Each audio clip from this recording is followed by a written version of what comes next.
Happy Wednesday. We have received a lot of reaction to our report last night about the $1.5 million that seems to be lost in nowhere land with CVUSD. If you didn't see it, here's the gist. Concert promoter Golden Voice has been giving CVUSD $300,000 a year that was supposed to go to students. For a district laying off staff and $54 million in the hole, anything helps. But the problem was that money was never used because the school district's foundation was in non-compliance and couldn't take it. The total was up to $1.5 million and just sitting there. And you have to wonder why. Could someone have been borrowing against that money because it didn't exist where it was supposed to and wasn't for what it was supposed to be used for? That donation was to help students in CVUSD. But that money wasn't used for any of those student programs. It didn't benefit the kids at all because the foundation wasn't supposed to accept the donation. It gets dicier. The foundation was non-compliant, meaning it had not filed its taxes with the IRS or the state. So Golden Voice, donating $385,000 a year, thinking they were helping kids in the district, and the money was simply sitting in the CVUSD budget as a line item. So if you knew about it, you knew about it. Worst case, it was collecting interest. If it was collecting interest, where did the interest go?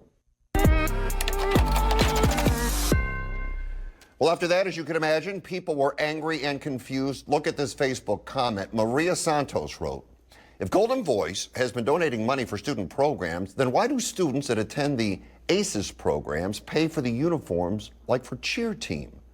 Laura Espinoza responded, exactly. So does the band and dance team have to do fundraising to have money for their uniforms, instruments, and God forbid, if anyone donates money to these after-school programs and the school finds out that money gets taken away from them. It's ridiculous. Sometimes they can't even get buses to take them where they need to perform. Kids are paying for uniforms when there's money sitting there. The more you learn, the more disturbing it becomes, and people were disturbed. I'm still at a loss as to why and how these board members got reelected. Whoever was collecting interest from it, start looking. That would be a lot of interest, don't you think?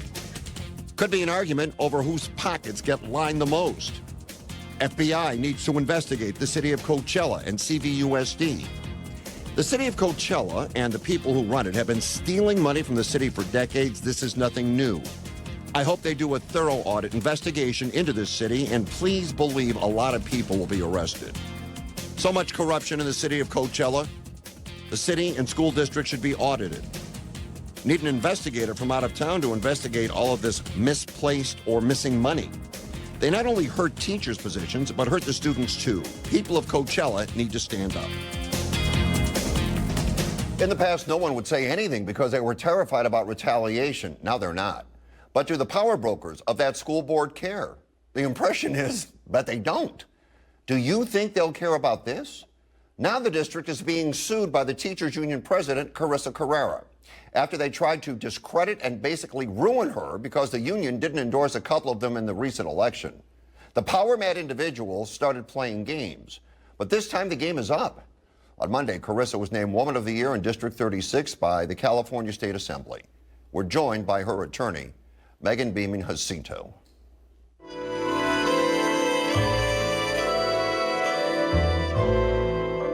Megan, welcome back to the show. Thank you for having me. Okay, so when Carissa Carrera was going through what she went through, I sat here and speculated on the air that this would lead to a lawsuit. And apparently I am a prophet because this has led to a lawsuit. She's filing suit against CVUSD, is that correct? That is correct, against CVUSD and several others. And what is the basis of the suit? What are we claiming? This is a lawsuit essentially about retaliation and race discrimination, but, really a lot of things have happened to Miss Carissa Carrera over the years.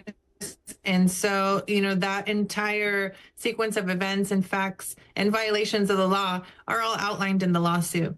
Are you able to run those down? Or since I know a lot of them because I sat here and lived them with her, may I bring them up? The false charges her being put on administrative leave.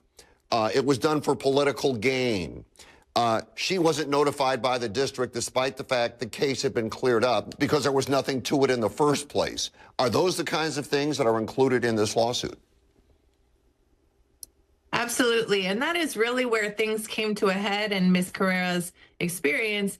But what I can say is, even long before these bigger issues came to the forefront and were covered by your show and other parts of the media, Ms. Carrera has been a very vocal advocate for safe and healthy workplace, and also for, the respect of workers' rights in the workplace for herself and for other union members. And as time has progressed, she's increasingly seen retaliation and resistance to her exercise of rights in the school district. And like I said, things really did come to a head with the unjustified and unlawful suspension that was ordered on her late last year, after which she was exonerated fully by the sheriff's department. Well, they tried to ruin her. I mean, that's really the bottom line.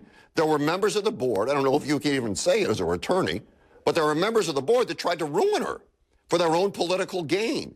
And I thought when I first heard that, nah, this is not going to fly, because first, she did nothing wrong. And second, by them doing that, that was a real problem. But this is not uncommon just to her when it comes to CVUSD, is it? Correct, Fred. And certainly there are certain members of the board that really personally targeted Ms. Carrera, and they're also named as defendants. That includes Jesus Gonzalez and Joey Acuna, who are trustees of the board of directors, as well as the superintendent, Francis Esparza, and the director of expanded learning, B. Gonzalez. All four of them are personally named as defendants, in addition to a few others. All right. Keep us posted, and as always, appreciate you coming on.